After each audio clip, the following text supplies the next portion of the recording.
Good afternoon, everyone, and the committee and staff for our prosperity meeting for today. We actually only have 2 items on the agenda, and it does look like we have a quorum. Mike Hamby, Carol Myers, and myself, so we do have a quorum. What you looking so angry about, Carol?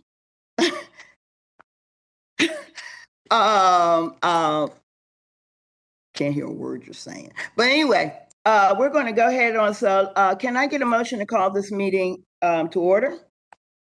So moved. Second. All in favor say aye. Aye. So moved. No one's going to object to that. The first thing on our agenda is our minutes from March the 18th. Can I get a motion to approve those minutes? So move. Second. All in favor say aye. Aye. No nays, I'm sure, by unanimous vote, the minutes are approved. Now, this is the gist of why we're here, and to discuss the neighborhood leaders contract. We had a very in-depth conversation at our last meeting. We identified some really positive things with the neighborhood leaders. We kind of start peeking at some areas that probably need a little bit more strengthening. And I noticed that Carol Myers has sent out some questions that Andrew has addressed by email. So I'm sure that will come into this conversation.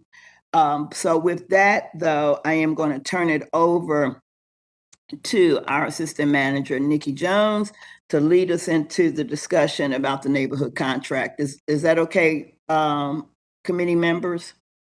Mm-hmm. Okay. All right, Nikki, take it away. Thanks, Commissioner Thornton. I appreciate you all being here.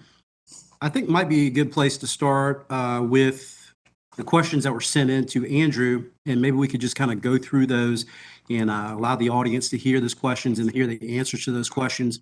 I did note where Andrew was asking Tim to respond to 2 specific questions. So again, I think it's a good opportunity for us to start there. Andrew, would you kick us off, please? Sure. So a little bit of big picture context while I pull up those questions. The Neighborhood Leaders Program, as you're aware, was started in 2019, really beginning in 2020, approved in 2019, with a fairly large vision and scope.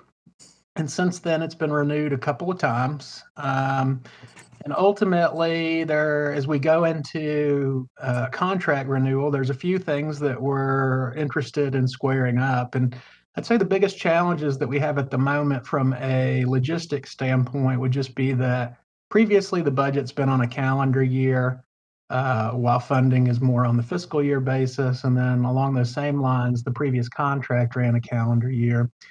And so what we're bringing to you is a recommendation to sync the contract and the funding onto the fiscal year.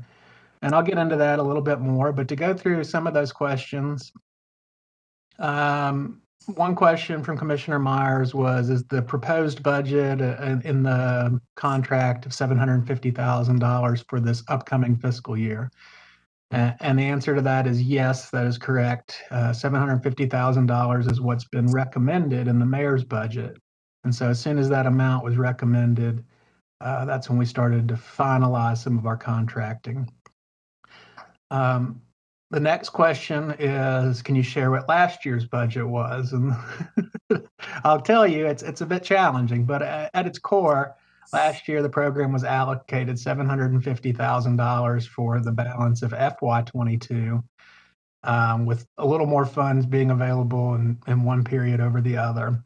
And as Tim later responded, we anticipate that 100% of those funds have been expended through just the May reporting period. Now we're going to start to get a little bit into the operating side of things. So Tim, if it's okay, I'll hand it to you. One of the questions was, has the program received any related grants? And so we are aware of at least one that we replied to. But Tim, why don't you go ahead and tell us a little bit about the grants and outside funding that the program's been able to secure? Okay, the biggest outside funding it's actually a contract rather than a grant, but with Georgia Division of Family and Children's Services for SNAP outreach. And it's a thing they do with the USDA, the federal government, and the funding for SNAP.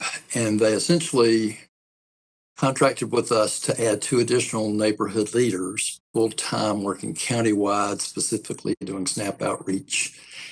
And then basically empowering all the neighborhood leaders to be able to access DFAC's system to actually help people enroll, and then to check the system to see if they have renewed. And just in the first 6 months of that,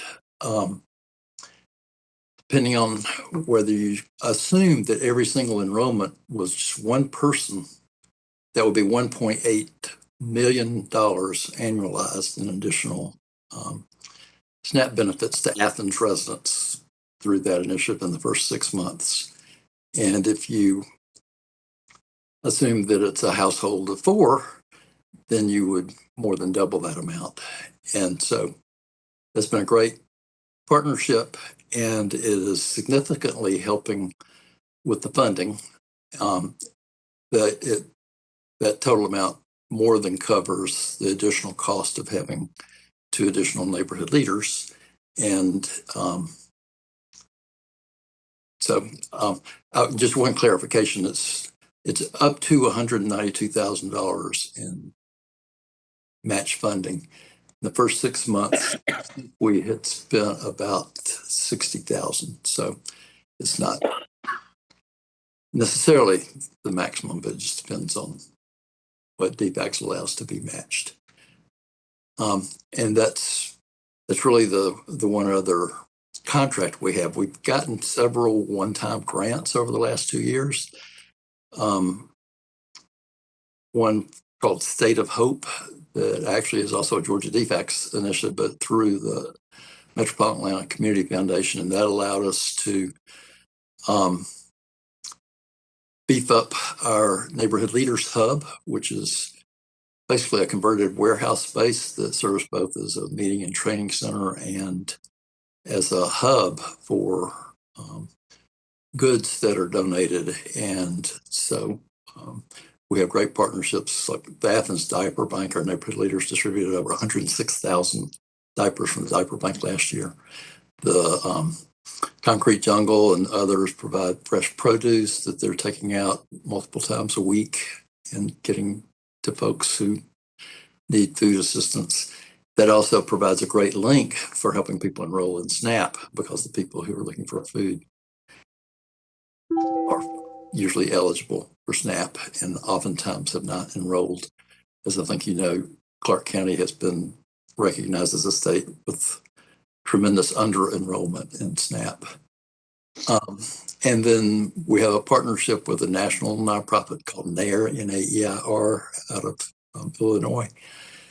And they get goods donated by manufacturers and wholesalers that we are then able to access. And the goods are free.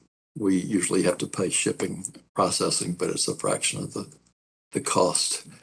And so more than $500,000 just through that one source alone worth of goods. And it's pretty wide ranging goods, lots of winter wear, other clothing, school supplies, adult diapers. Athens Diaper Bank provides us with children's diapers, but not adult diapers.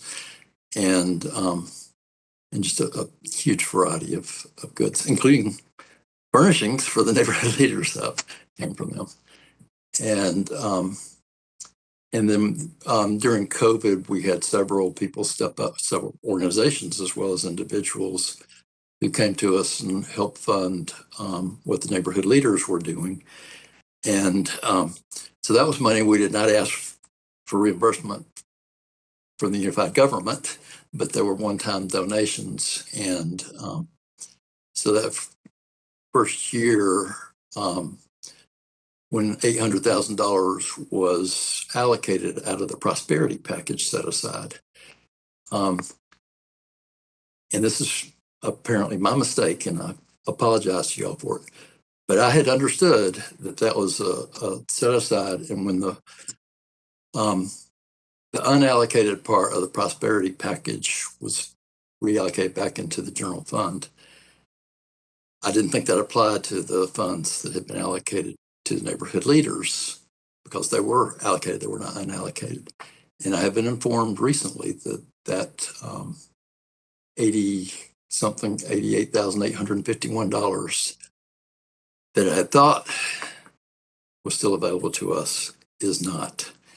And as a result of that, as Andrew mentioned, we are short of funding for the current fiscal year. And when the staff recommended, and it's fine with us, that we switch to a fiscal year rather than a calendar year, that's when some of this started coming out. But really, until Andrew got a printout from finance department and sat down with me and went through it,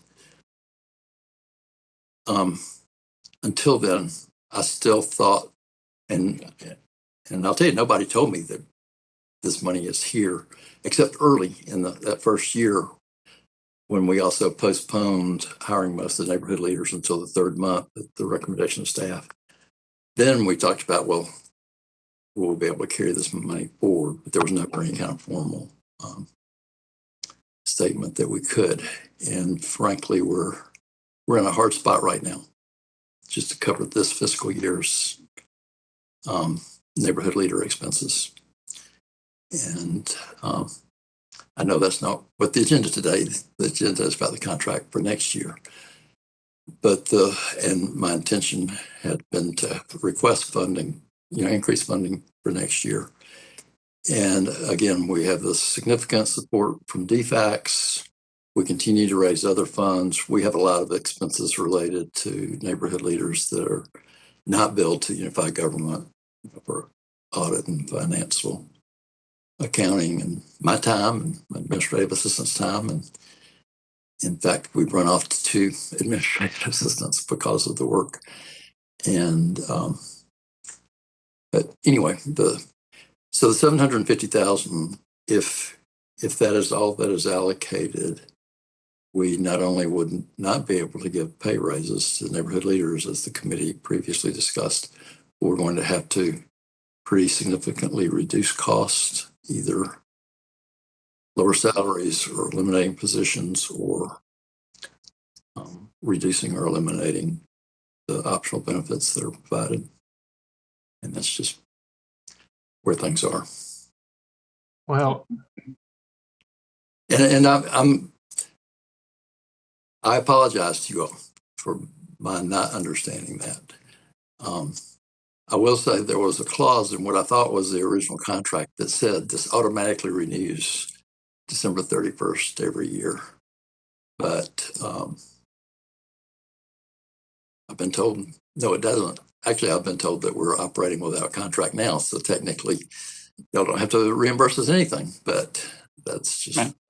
Madam Chair, can I ask a question? Because I can, my question is this. Wait a minute, Mike, wait a minute.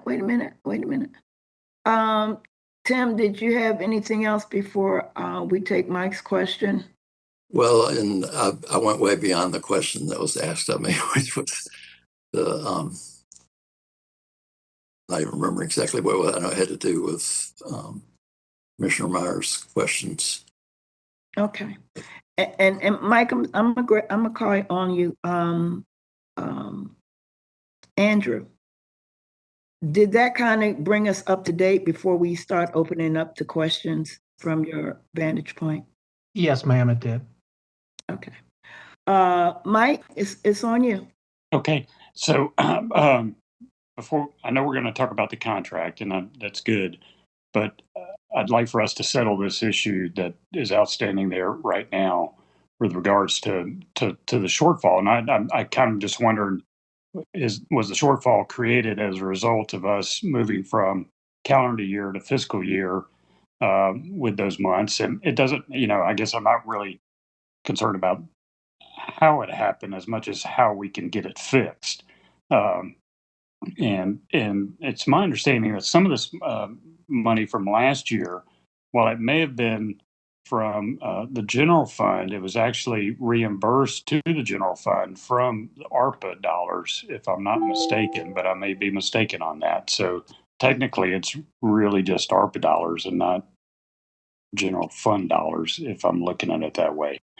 So I guess my question is, what can we do to address the shortfall that he has for these next couple of months until we pass this new contract? Nikki or Andrew, do y'all have any? Oh, there's Blaine. Hey, Blaine. Anybody have any suggestions on how we can address the shortfall? Wait, but Mike, excuse me, Blaine.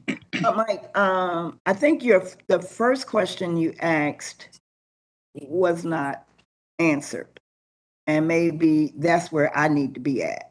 How did the change of the calendar impact this shortage? And maybe I'll turn it over to Blaine. Before we can figure out how we fix it, how did the problem happen? And Chair, I think I can do both in one comment. So I don't think that's the case, the switch, because we haven't technically switched yet. So we've got a fiscal year. And so what was allocated last year was $750,000. And if I'm not mistaken, the shortfall is resulting from the fact that more than $750,000 will be spent in this fiscal year. Is that correct? Okay. So that's how we got to where we are. I think Tim got the grant. There were raises given. There's benefits. So there was more money spent than was allocated from the unified government. That created the shortfall. So that's how it got created. And Tim said that he thought there were some extra funds that he could draw down that were there, but we didn't. Those aren't carried forward. It was just recommitted for the year, and we thought the 750 was the full budget allotment required. So if I haven't mischaracterized that, that's how we got to where we are. I would add one quick thing, Sure.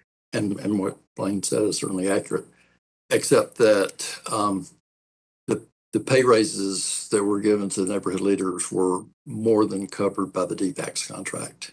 That's what led us to give them pay raises last year. And the $750,000 really was never enough to cover, well, it's enough to cover salaries and benefits, but not cell phone service, reimbursement for travel, and other pretty direct expenses that are not a result of a particularly angry. I will say some of the neighborhood leaders were not filing reimbursement for mileage until they started seeing what their peers were getting reimbursed at, just the standard government rate, because they put a lot of miles on their personal vehicles. And so this past year, those numbers went up pretty significantly, even though their driving was not going up that much individually. And then of course, the benefits, health insurance, has skyrocketed, and so. But again, I'll take the blame. I mean, there was a clause that had been in the contract. And in fact, I looked in the one you sent me, Blaine, in November, still had that language in it about this automatically renews each year. And I thought this automatically renews meant that whatever funds we had also continued. And obviously, as I've been informed, that was inaccurate. But I didn't come to anyone sooner because I thought that we would be covered through the current fiscal year. Well, and it's true that I guess the original budget was the $750,000 that was associated with the initial, that keeps rolling forward. It was $800,000 the first year. Sorry. To answer Commissioner Hamby's question, well, I guess in this for this next contract, that we would need some form of budget proposal that has numbers that speaks to where the funds are going. But to Commissioner Hamby's, as far as what to do with the shortfall, if the commission were so inclined, I mean, they could approve a transfer of funds, to for these purposes. If they, that's the way to fix it. There's nothing we can do administratively. It would take commission action. So Andrew, I don't know if you add anything to that. Yes, Madam Chair, would it be okay if I shared a screen real quick? Please do. Let's see if I'm smart enough to do it. So you all should see, and this is just to give some context of where the confusion comes from. You all should be able to see a Google spreadsheet here. So the first year, $800,000 was allocated from the prosperity package. And as I understand it, that was approximately $50,000 in startup cost and $750,000 of operating cost. And as Tim mentioned, they intentionally ran a little slow out of the gate to make sure everything was set up. And so you'll see that over the calendar year, which would span 2 fiscal years for us, they ran about $100,000 under that. Now, this wasn't a big deal at that point because that funding was set out of a special pot. So out of that prosperity package, it was special projects fund, I think is probably what finance would have parked it in. And so there was, to some degree, a savings account. However, this 100,000 or so, when the resilience package was initiated for COVID, was reallocated.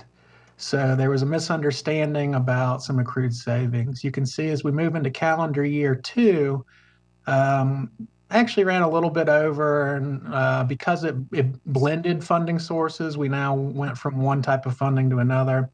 Wasn't particularly disruptive. And then we can see where we are in calendar year 22 here, but we've broken it down. So this is really the start of one fiscal year. You'll see that we're actually have about $21,000 set aside or off from a $350,000 allocation. And there's a lot of confusion around that. And I'll admit, I don't fully understand. Staff tells me that for the first half of the year, the target was 400,000. And then the second half of the year, the target was 350,000.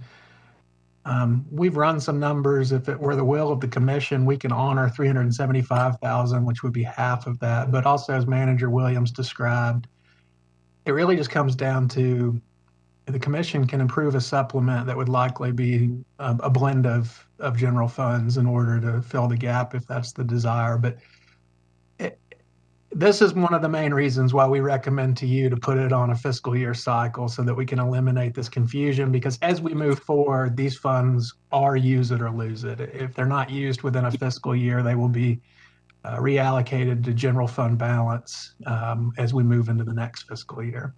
And so unless there's anything anybody wants to see, I'll stop sharing here in a second. Andrew? Yes, Carol. Okay. Right. Oh, Chair, I can't see you there. Could I ask a question about how much money we would need to allocate? That wasn't clear. Well, I'm going to defer to Tim here a little bit, or Coral, who's our project manager on our side, because we made a partial payment this month out of the remaining funds on the purchase order. So you can see that this month's payment was significantly lower than previous months.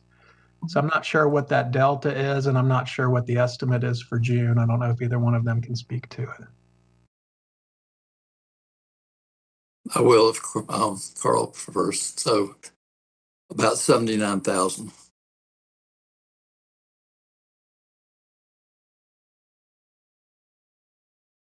Carol, did you have another question to that? And just as a clarification, we're spending more than that per month, but including the DFAX money, that's why I said 79. Carol, did you have any more comments to that? The only thing would be, how would we make a recommendation then? Can I make a motion from our committee to recommend that supplement for 79,000 for the neighborhood leaders to fill that gap? Nikki or Blaine, how does that work? Well, I think it would be appropriate for it to come as a recommendation from the committee. One thing I don't know how these are general fund dollars. I believe this is a contract for services.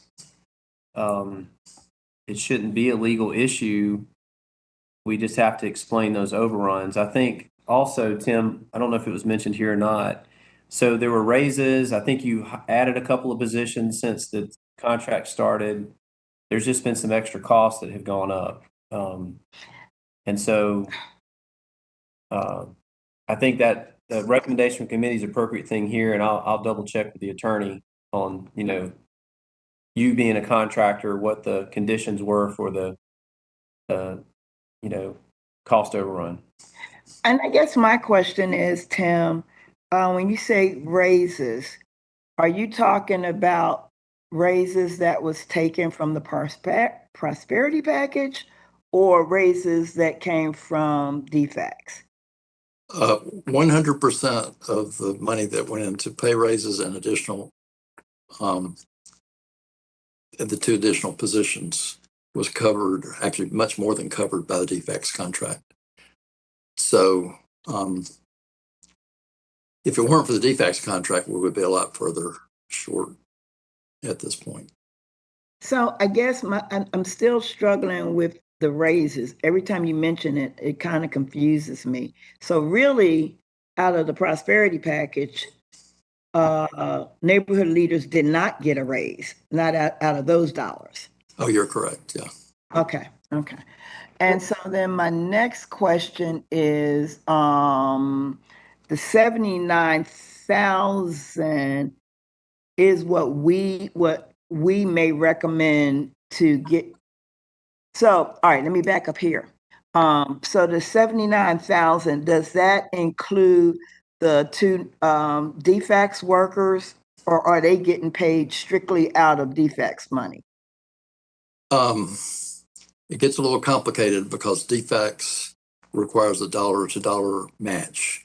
So DFACs is contributing to the 16 previously existing positions as well as the 2 new, but they're contributing more than the cost of the 2 new.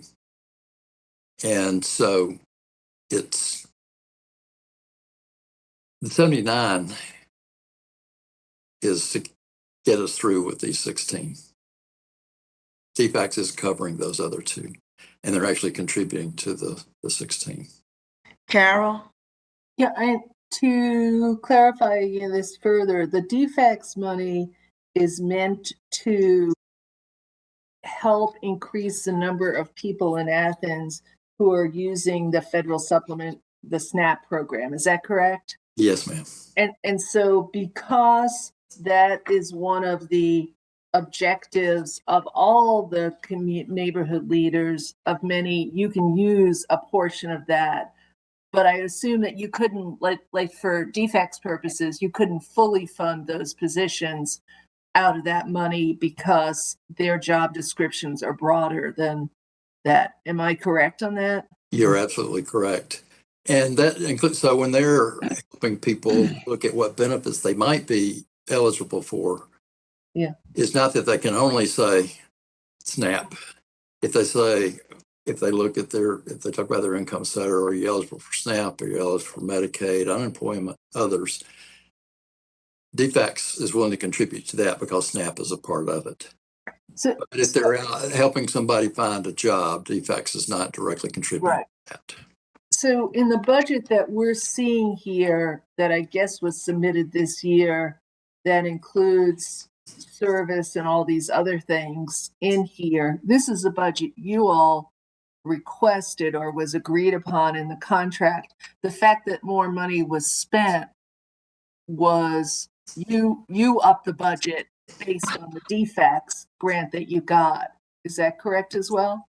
That is partly correct. And then part of it also was just my misunderstanding about that original set aside not being available. Right, but still those numbers would be like, that's the reimbursement numbers. The numbers listed on the budget all have these little numbers that say they should be larger. So, I mean, that they're not completely covered by the general fund here. So that was a decision I made very early on, was to whether to bring a contract forward that was reflective of operating cost or the mayor's allocation. And so our instructions to the organization was the budget that's been allocated is $750,000. We need to know how you would then therefore spend it on the program. But it's our understanding that may not cover the full expense of the program, even excluding defects type work. Mike? Okay, thank you, Chair. So just a couple of comments and questions. So it seems as though, based on your chart, Andrew, that there's 21,000 remaining for the account. So really, are we just looking at a roughly 60,000 shortfall? No, that I'm not sure where you're saying the 21,000, but it's about a $79,000 shortfall. I thought I saw something there at the bottom on the 21 thing. The 21,000 was a number that both Carl and I thought we had underspent out of the 750 last year without any carryover. Oh, okay. I'm with you now. It turned out that one of the months had been left out of that calculation, and it was actually 30,000. Okay, I got you. We were reimbursed for it, but it was not in the 750. Okay, I got you. The second question is moving forward to fiscal year 23. Is the DFACS grant still applicable then, or or not? It is. In fact, these fiscal years are a challenge, but they're operating on the federal fiscal year, so it's October through September. Right. But our our proposed contract with them was due 2 months ago, Tara, that we submitted that, and March. so it's essentially it's been approved by the people that we work with. Legally, it's not approved until the final contract is signed, but it's about as secure as it could be at this point. Mike, did you have another question? I don't. I mean, I guess Commissioner Myers has a motion on the floor, and No. Do you have another question? I was going to second that motion. Okay. No, because Assistant Manager Jones has a comment. Okay. Just have one question. Tim, as a follow-up to Commissioner Hamby's FY23 contract question, are we talking about 18 or 16 neighborhood leaders? As far as your contract and funding, it's 16, but we will have 18, including the DFACS funding. If you leave out the DFACS funding, then we actually have a bigger deficit because DFACS is subsidizing the local far beyond what the two, or significantly beyond what the two SNAP exclusive ones are doing. Well, I just wanted to clarify, because in the contract, I want us to be clear on, what we're covering. I don't know if the DFACS contract is forever, but if it ever does lapse, what happens to those 2 additional positions? And are we just covering the 16 positions? Andrew, you might have an answer. So my understanding is there may be more than 16 individuals currently employed, because 1 or 2 are part-time working in the same zone. In order to rectify this within the scope and performance metrics, we reference 16 FTEs, full-time equivalents, and therefore leave it to Family Connection to determine the best way to deliver service. That works. And if we lose the DFACS funding, those 2 positions will go away.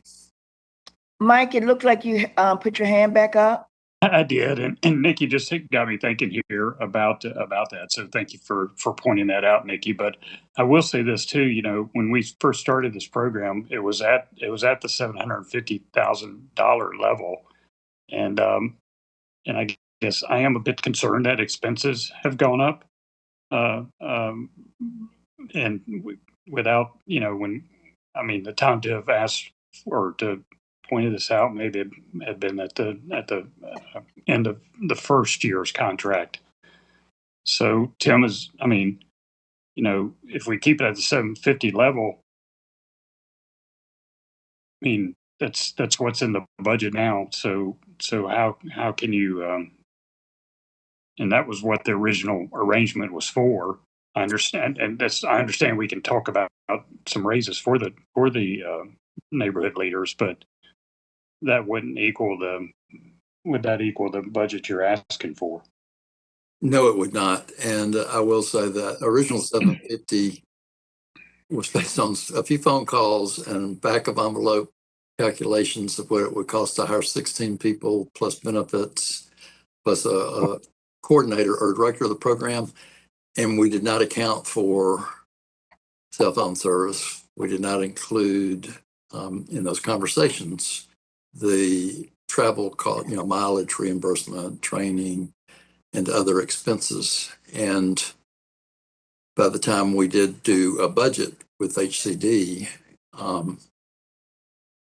we line itemed, but we've also gone out and raised other funds, and that 800,000 the first year, and then we delayed by 2 months hiring most of the neighborhood leaders.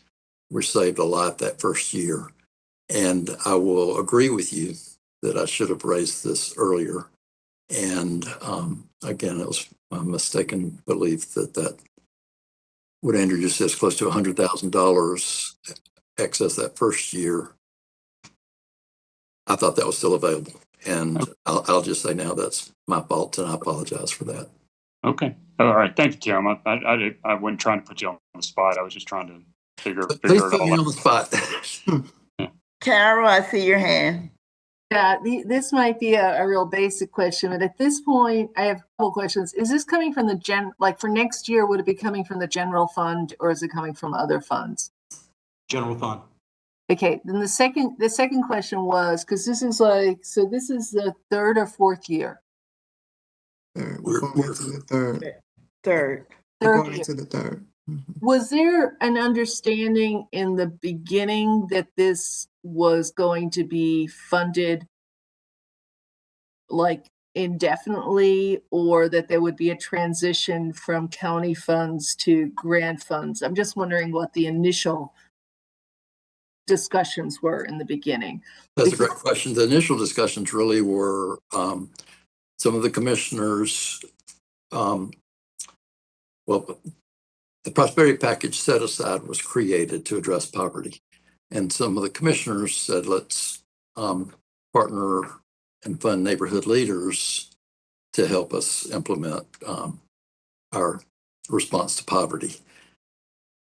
And came to us. It wasn't us coming to the commission saying, can we do this? Right. We were thrilled, frankly. I mean, I think it's a great initiative. I'm very proud of Terrace and all the neighborhood leaders.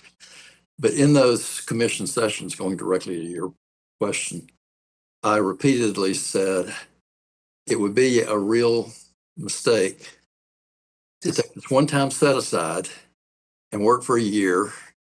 And just as we're maybe beginning to get some traction, it goes away. And not only are you losing what you've built, you're also increasing the distrust in the community.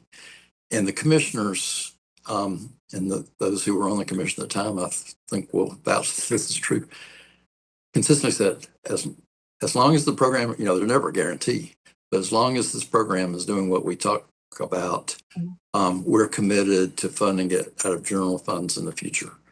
And they have certainly done that. Y'all have certainly done that.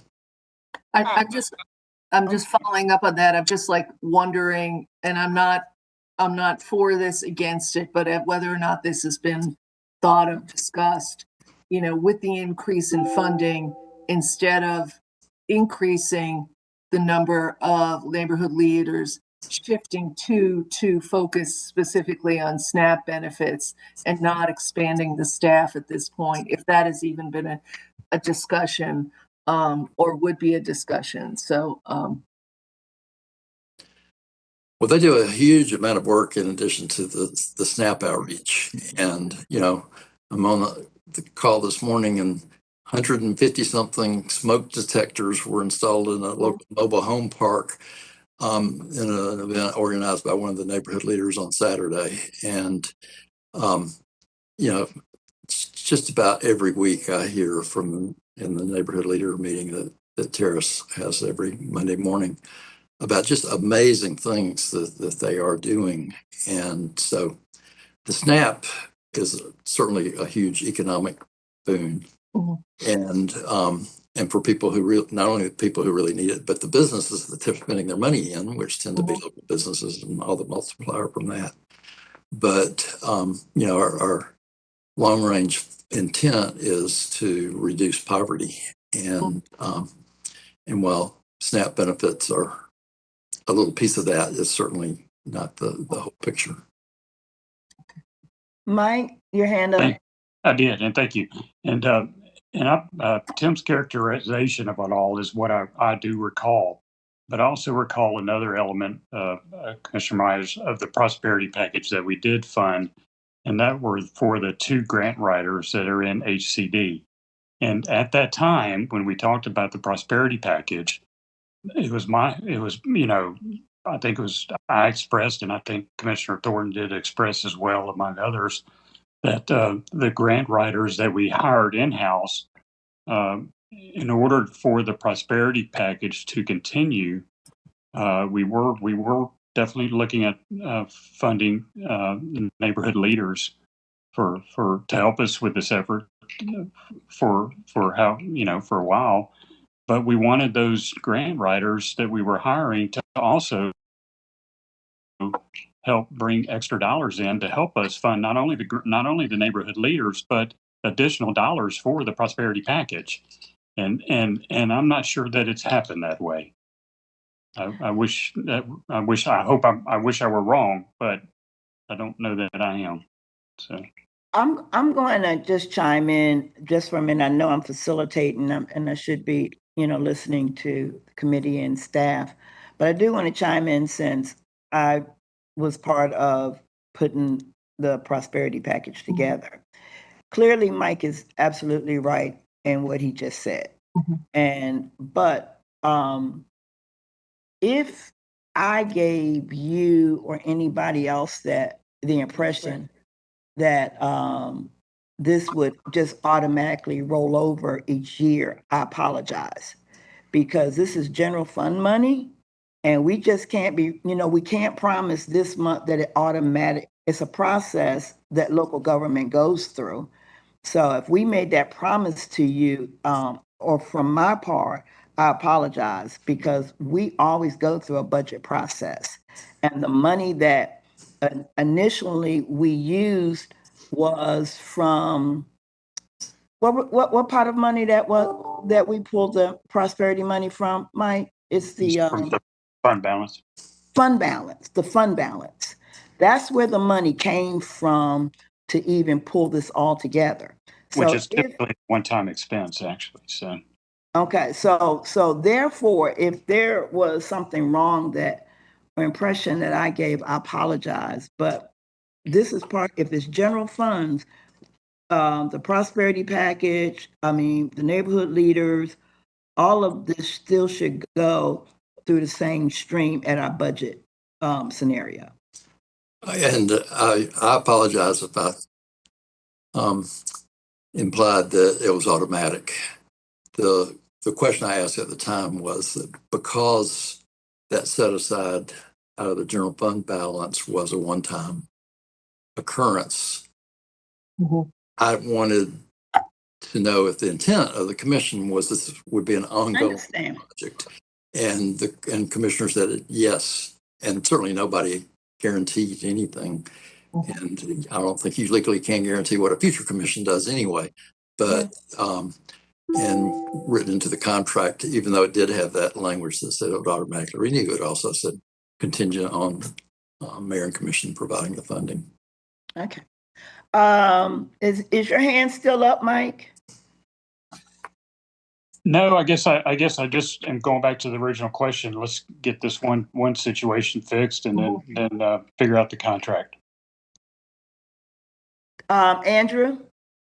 Well, I know that Coral's maybe anxious to chime in to Commissioner Hamby's request, but I think there's this fundamental question of what are the grant specialists currently working on, and what role might they play in helping to support programs like this and others? And so in a second, she'll chime in here and talk a little bit to that. But before she does, I would like to give a little bit of context, which is since those grant writers came on, the sands have shifted beneath them quite a bit. You know, one of the two grant writers told me they specifically applied for this job because they were so excited by the concept of a prosperity package that they wanted to be involved with transforming the community.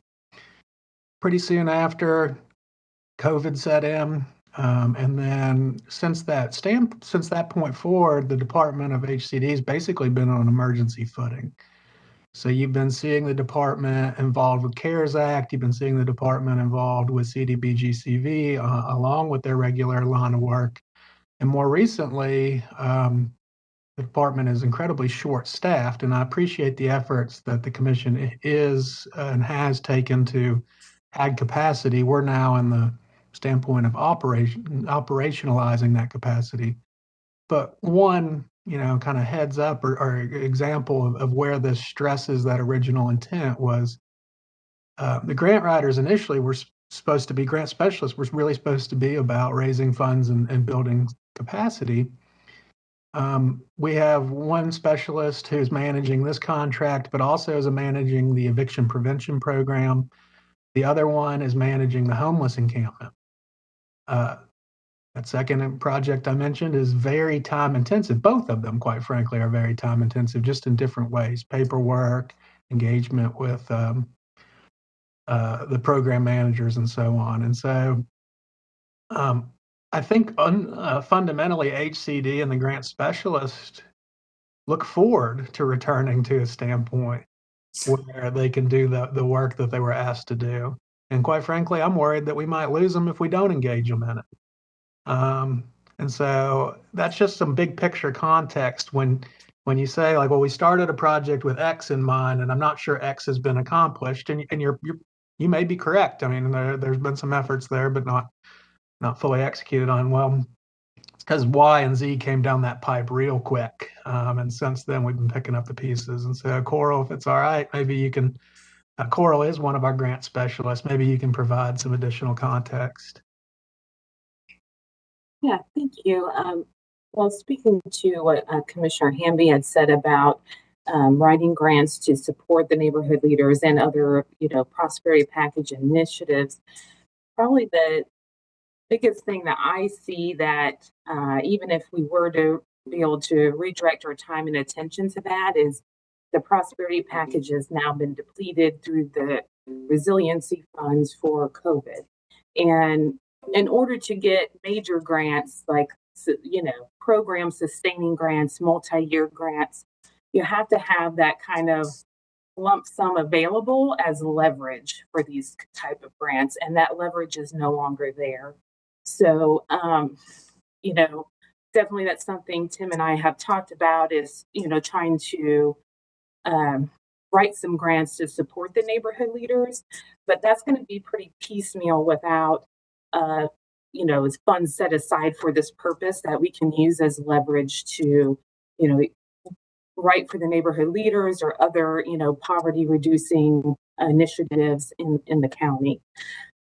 That doesn't mean to say that we can't do that. It's just those are going to be smaller grants. They're going to be one-time grants rather than something multi-year that's going to be more sustainable for the neighborhood leader program. Carol, I see your hand. You're muted, boo-boo. All right, Coral, thanks, Coral. Can you let me know what you mean by leverage, really? Does that mean, it has something to do with money and dependability. What would the leverage have to look like? Or give me an example of what it would look like. Sure. So for a lot of federal funds that, have the type of dollars or funding that the neighborhood leaders would need, a lot of them, like Tim had mentioned, the DFACS grant is a 1-to-1 matching grant. So you have to have those funds set aside for that purpose and, in order to use them. Now I can use the $750,000 as leverage, just like Tim has for the DFACS grant. But when you're talking about something like the neighborhood leaders having 750 versus the entire prosperity package, which was, up close to $4 million, that's a big difference in what you can leverage and what you can use it for. As Tim has discussed, some of that line by line, they'll only match line by line. So it's not going to cover extras. It's only going to cover what we're already doing. So I think in order to really take advantage of that, we would have to have extra money set aside for that purpose, that we can put into programs or put into the neighborhood leaders as well as use them to get these major grants or multi-year grants. Carol, you good? But actually but that doesn't necessarily have to be, like if there were a prosperity package pool of money, again, that doesn't necessarily have to all be set aside for the program, the neighborhood leader program, for it to be used as leverage. Is that correct? Just a minute. Blaine is sliding over. Well, so this is part of the issue. Everything that's been said, I think, is accurate. So the answer to your question is no, Carol. It could go for many other things, but what will it go for? Who's going to do the work?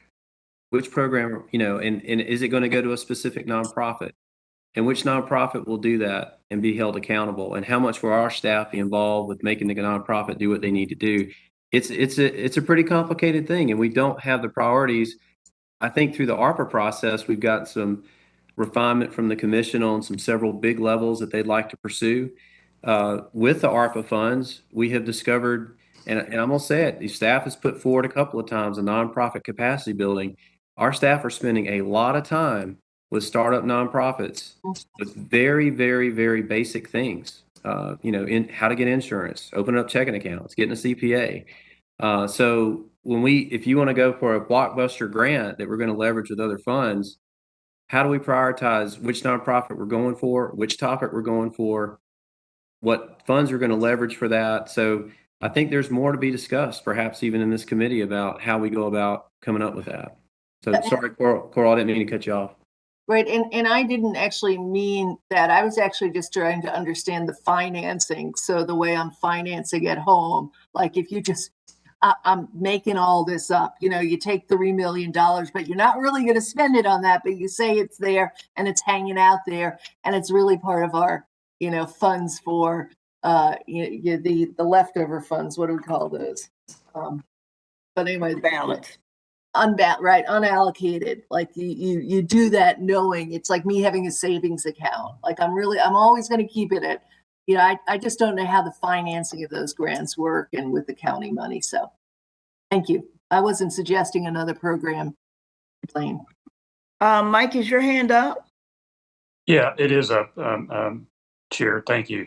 And I guess I'll just say too, like if for one, Andrew, I appreciate your explanation, and Carl as well, because I didn't know our grant specialists were doing the other things beyond what we hired them to do. We weren't aware of that, and I guess until you came along. So I'm glad you're there. But the other thing is, with regards to grants, I mean, it's almost like when we see these grants come before us that need a matching grant. I mean, I don't go online and look for grants, but I would hope our grant specialists could get back to the point where if they are looking for grants and see something that is like $500,000, they need a match for it, that it could be brought to us to see if we want to consider it or apply for it. But just because the money's not in there designated doesn't mean that I don't think, I think the commission would consider something like that. I would hope if some dollars were available like that. And Blaine brought up the nonprofit capacity building as a new program. Well, that is a new program, but it is also a new program that could be funded out of ARPA dollars instead of general fund dollars. So I'd be curious to see how many of those small nonprofits that you are having to deal with. In order to justify it all. Thank you. That's all I have to say. I'm ready to move on if we are. Cora, I saw your hand again. Cora? Yeah, sorry.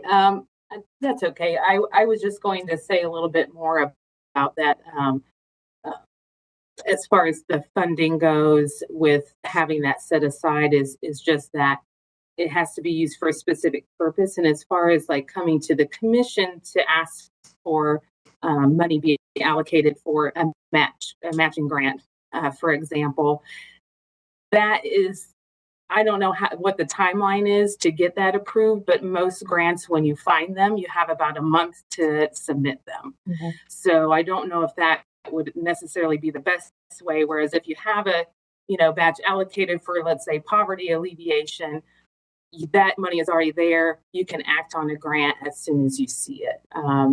But again, I know that all has to be approved by the commission. It's just the timing of that can be a little tricky when you don't have much time to actually write the grant. I'm going to interject here, and Mike has to leave, so we are going to take some action today. First of all, I would like to say, and I've talked this over I've mentioned this to Blank. We didn't talk it over, but I did mention, I think when we shifted the name from prosperity package to the resiliency package, it could have still stayed the prosperity package. It should have stayed the prosperity package. That's the first thing.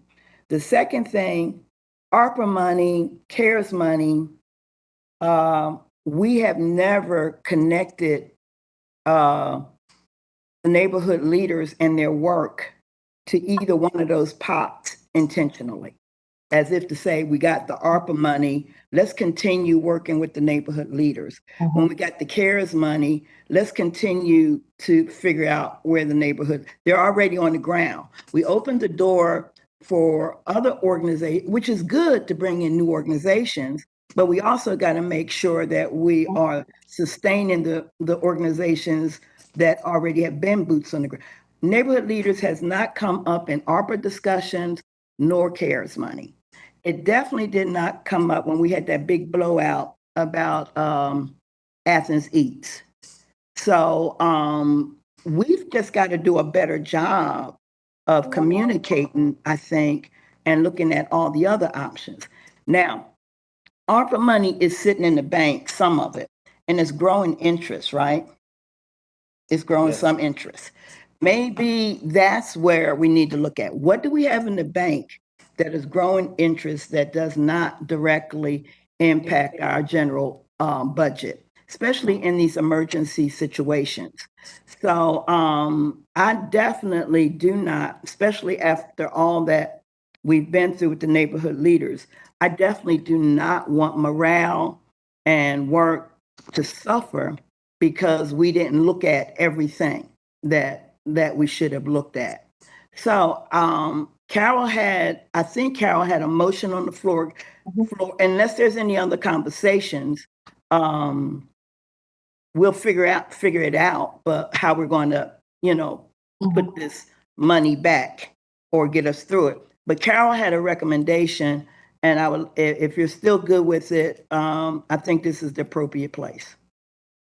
Yes, I'm still good with it. And I would love it if staff could bring us their recommendation of where we could fund that, whether, what the funding options are for that. But I'd like to go ahead and make that recommendation that we fund that $79,000 to bridge the year for the neighborhood leaders. Good. If you could, wait a minute. Okay. So, Andrew, I want to talk this through with you real quick. So a couple of things that I know we must do is obviously find the $79,000 to bridge this contract. But for the FY23 contract, I think we need clarity on the amount of contract or the amount of dollars that are going to be in the contract. And we probably need a detailed budget to go along with that contract. Is that correct, sir? Yes, and we have some budget concepts that Family Connections shared with us, and that was attached to my email. I could share them when we're ready to get back to contracting. Is this something that we need to bring up in the Prosperity Committee, or do we need to just take this straight to Mayor and Commission? And can we have some sort of recommendation that comes out of this meeting today? I think what we're looking for today, there's been kind of this ad hoc discussion about bridging the remainder of FY22, and there's a motion on the floor that would do that. The other thing that staff is looking for is an understanding of the contract, but also if, there's a discussion that's ongoing really related to the first about what's it cost to run this program. And we know what the mayor has allocated, which is $750,000, which is that's what we built our budgets off of. But I think what I hear Tim telling you is that that's maybe not sufficient, even excluding all the DFACS work and enhancements. And that's reflected in what they've shared with us as well. So if needed, we could go through that. But we also need to do the relatively boring work of just telling you what's different in the contract itself and how that might function, because the way the contract is written, you don't have to know the exact dollar amount today. And so, Chair, when you're ready, maybe I'll walk you through what's proposed in the contract, how that would work, and then, but it seems like we need to address the motion on the floor. Are you okay with that? Absolutely. After we vote on the motion, let Andrew up. Okay. Mike, can we get a second? Yes, ma'am. Second. All in favor, say aye. Aye. Aye. Those opposed? Thank you. Motion has passed unanimously. We will direct, and what we're doing though, this motion is going to find the $79,000. And put it on the agenda for the larger commission at the June meeting. Do we do? Yes, that's exactly right. Okay. I told you we were going to take some action. Now we need to, Mike, I know your hand is up, but I don't think you mean for it to be up. Okay. Now we need to, I'm going to turn it back over to Assistant Manager Jones. And I'm going to turn it right back over to Director Saunders here. I think you're going to walk us through the contract as you alluded to earlier, correct? Yes, sir. And walking us through this contract, and Nikki and I have talked about this more than once. We are going to also be looking at scope. Yes, and I will defer the scope conversation to Tim, and if needed, Coral, our grant specialists have really worked with them on some of the performance data. But let me take you through the boring stuff. So today we've had an extensive conversation about the challenges that emerge as the budget changes. And the budget changes for a lot of very valuable reasons. But what we fundamentally need is a contract that's aligned with a fiscal year, and we need the ability to make changes consistent with the Mayor and Commission's intent as that funding changes. So right now, the Mayor and Commission as a broader body is having budget discussions, and the mayor has proposed to put $750,000 into this project. It could be hypothetically a lower amount or a higher amount at the end of the day because the commission has taken no action. And typically we will not know that information until sometime in June, which creates a chicken and egg scenario for us. What contract do we write? So what I have proposed is a contract with input from Family Connection, is a contract that has kind of 6 big changes to it compared to what happened previously. First, as I've discussed, it would sync with the fiscal year. So it would run for 1 year from July 1st through June 30th. It has embedded in it 4 automatic renewals. So for 4 additional 1-year periods, if nobody speaks up, the contract renews. And that gets to what Tim was speaking of initially it was thought that it would renew forever. And I suspect the attorney's office took that out because that's not really a best practice of ours. We are proposing to include the project scope, budget, and payment schedule as exhibits to that contract. It means that they can be changed with some relative ease. To address the finance side of things, we're proposing on going to basically what I would call a draw payment. So there would be a monthly payment that's verified with the outputs. So each month, the grantee would provide a monthly report as outlined in the contract. We would be checking the time spent, the overall expenses, and so long as the work was performed, they would be eligible for the next month's draw. We do have a clause in there that if, let's just say hypothetically, a significant number of neighborhood leaders leave to take on other opportunities, and there are some salary savings, staff have the authority to throttle back future month payments so that there's a ratio of 80% expended to contributed, so or documented, right? So we wouldn't want to continue to issue checks if there were a few tens of $1,000s had been spent. But then it does allow staff within a common fiscal year to accelerate expenses towards the end if that's happened. So you would always be moving towards that target. And quite frankly, so far the program expenses have been fairly consistent, so that's not something we worry about. We are proposing a 60-day termination for any reason clause instead of a 30-day, and that's because there are so many people whose livelihoods depend on this. Some level of notice seems appropriate. And then in cooperation, both entities have developed a logic model that's part of the scope. So now we're really starting to quantify what are the inputs, outputs, and outcomes that result from this program. And so should you all make the recommendation, that would be what happened. Now let's talk about what that does for flexibility. What's proposed is that within the guidelines of the intent of the program, which at this point is 16 FTEs and a program manager to achieve the outcomes that are listed in there, really prosperity package type items. Every year we're going to be having this conversation as what's the final budget at?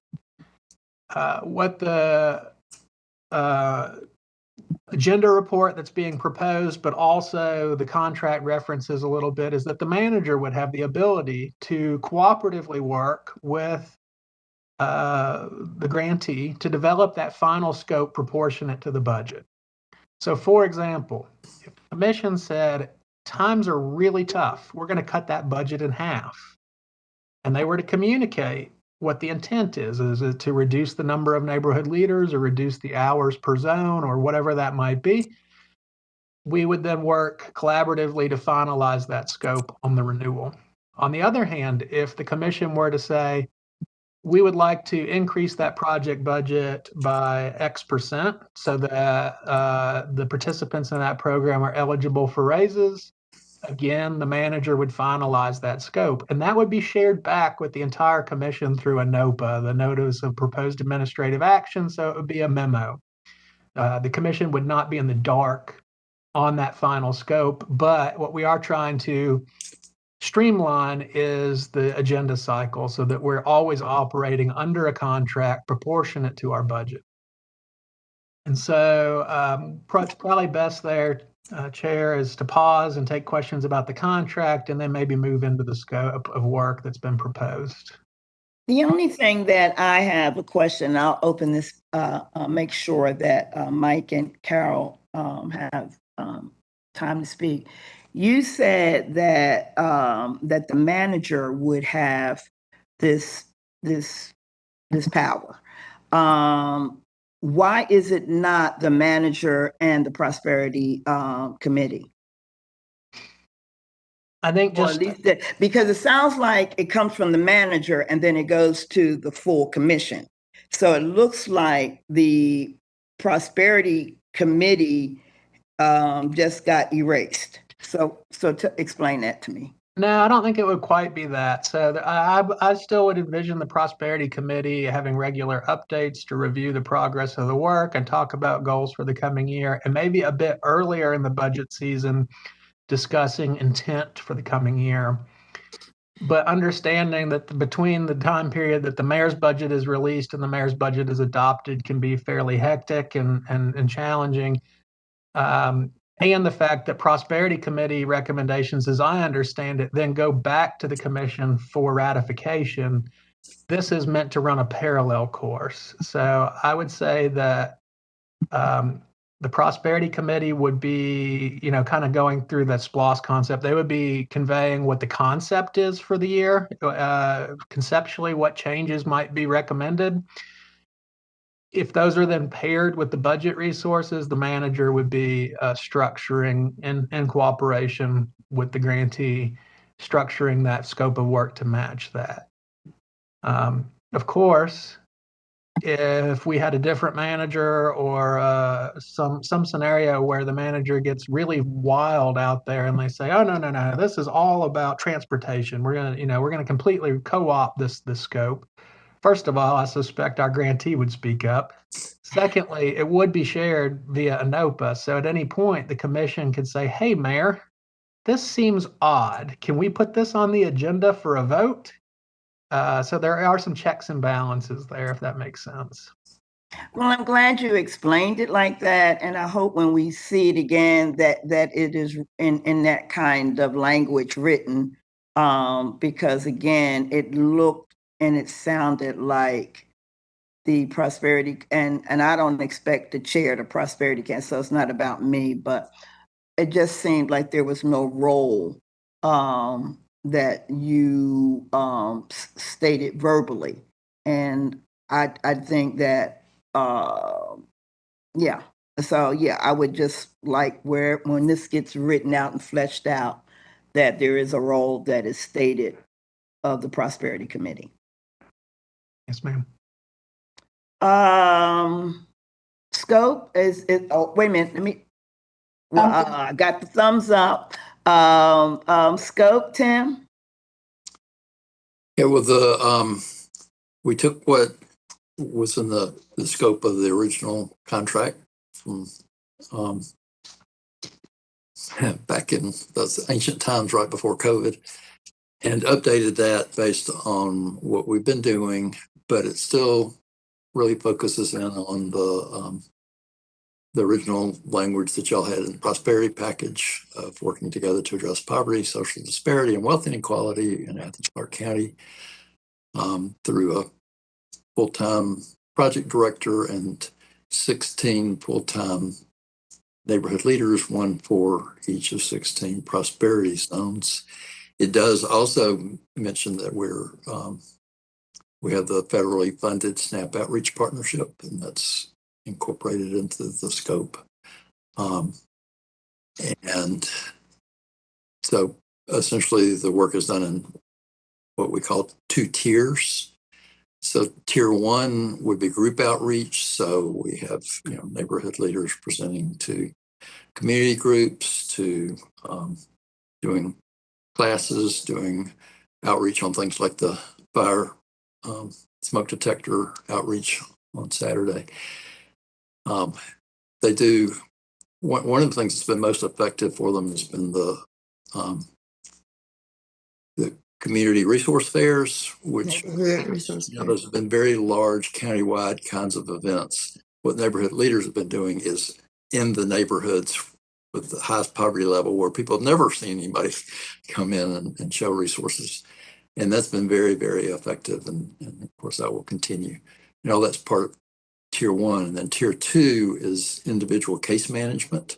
So where they're working with the individual to help them apply for benefits, apply for employment, help, pretty much every week, some of the neighborhood leaders are very excited about somebody that they might have been working with, in some cases for months, who have gotten a job that's paying $17, $18 an hour. And then in addition to that is the general community building, which is something that's not easy to measure, but I think is among the most important things that they're doing.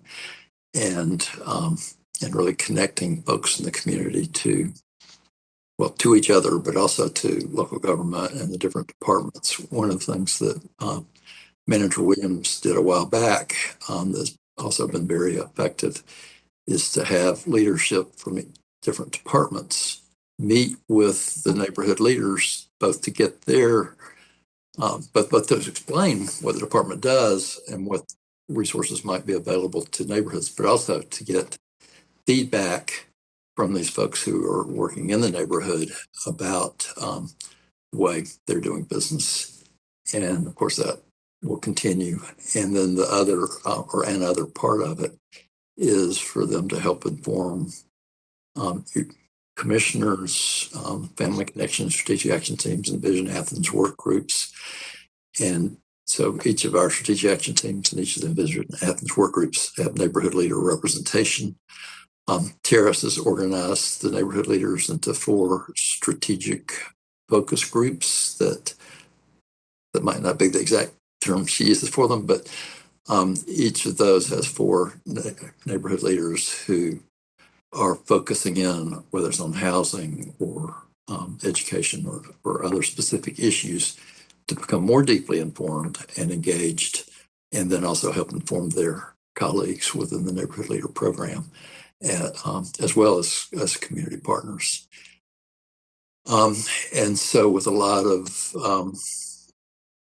guidance and actually work by HCD, the logic model was originally developed and remained in kind of draft form, but now it's been updated and is incorporated by reference as an exhibit to this. And so this next year, we will really key in on developing baseline numbers across multiple measures, both in each of those areas that the neighborhood leaders are working on. And also we had, I think the last go around, the logic model had said neighborhood leaders would meet with their commissioner at least once a month. And at the suggestion of some commissioners, that got changed to quarterly.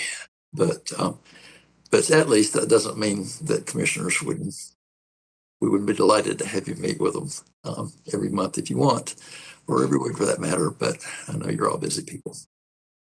And Terrace and Carl, have I left anything out? Well, I've left a lot out, but is there anything you would particularly like to raise again? Go ahead, Terrace. Can you guys hear me? Yes. Just wanted to mention the professional development, which is extremely key because our neighborhood leaders are growing themselves, and they're always passing along information. So just that piece, that scope, part of the scope, the neighborhood leader professional development, which includes weekly presentation at our neighborhood leader meetings, our ongoing book studies, leadership book studies as a group, and then other opportunities. We are oftentimes provided with opportunities to receive training and get certifications, what have you. And it shows in our neighborhood leaders' lives individually, and of course, it benefits the collective group. So I just wanted to mention that. Mike, your hand is up. Okay, thank you, Chair. So the way I'm hearing Andrew talk, say though, that I don't know is there any other action we need to take today? I mean, basically we have the budget request that Tim is there. It needs to go through the budget process. And then it sounds like we come back and approve whatever contract is based on the dollars available. Well, and I would like to say that $750,000 that is attached as Exhibit C is, I hope and pray that you will increase that. Right. No, we've got your request, I believe. So. Okay. Thank you. Commissioner Hamby. I guess so yes, that would be changed accordingly, according to what you allocate. Right. And I think it's up to we're in budget discussion now, so I guess we can bring it up during the budget discussions and see where it goes from there. Cora, I think I saw your hand.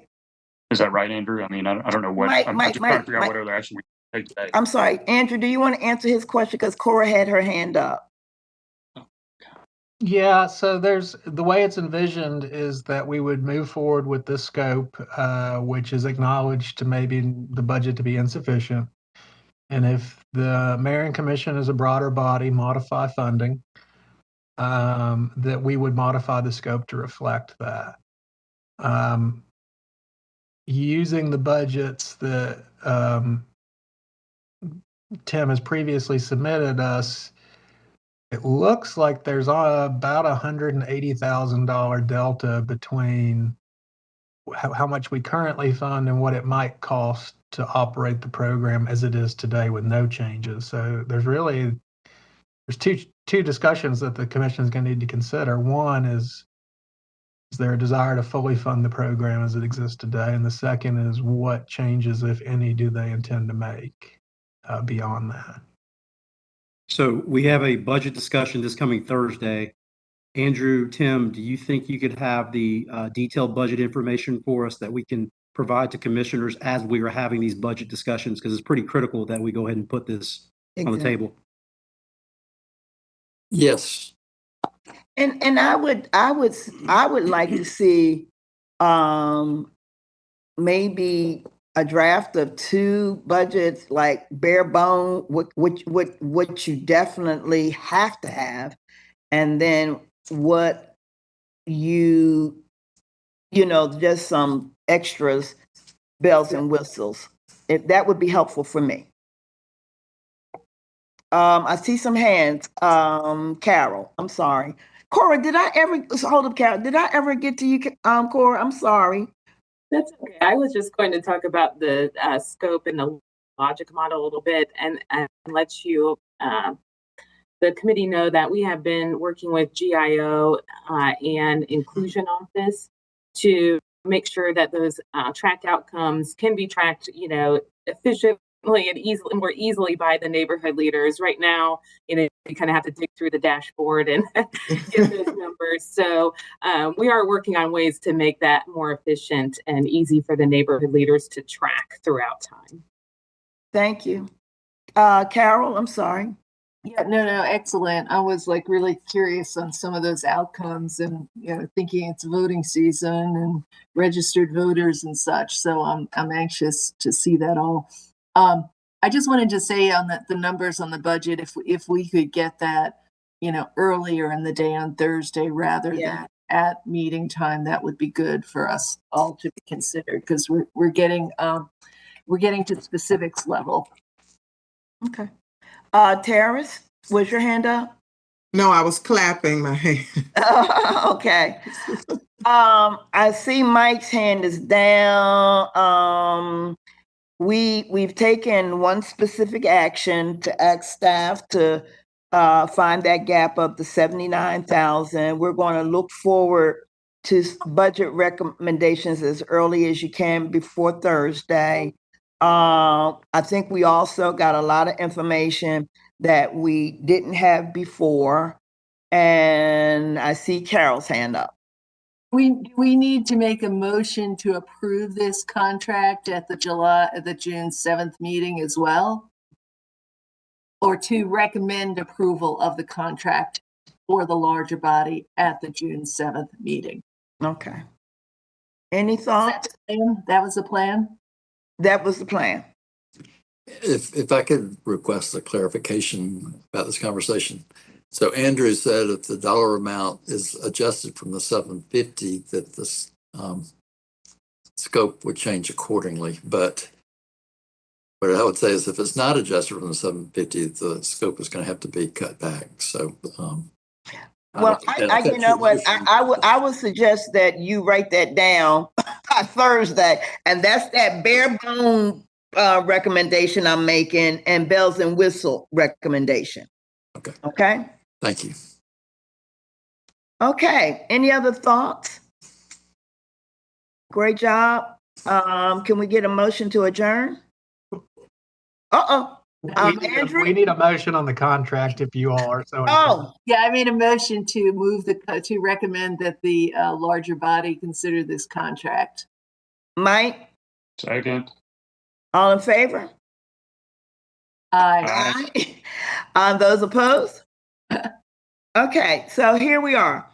Motion to adjourn? So move. Second? All in favor? Second. Aye. Aye there.